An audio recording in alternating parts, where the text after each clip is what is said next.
শাপলার বিষয়ে তাদের প্রতীকে চাহিত প্রতীক হচ্ছে শাপলা।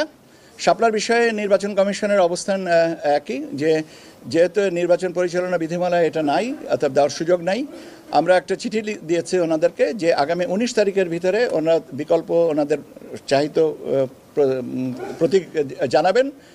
যদি এটা 19 তারিখের ভিতরে না জানান তাহলে স্বীয় বিবেচনায় নির্বাচন কমিশন এ বিষয়ে প্রতীক সিদ্ধান্ত নেবে।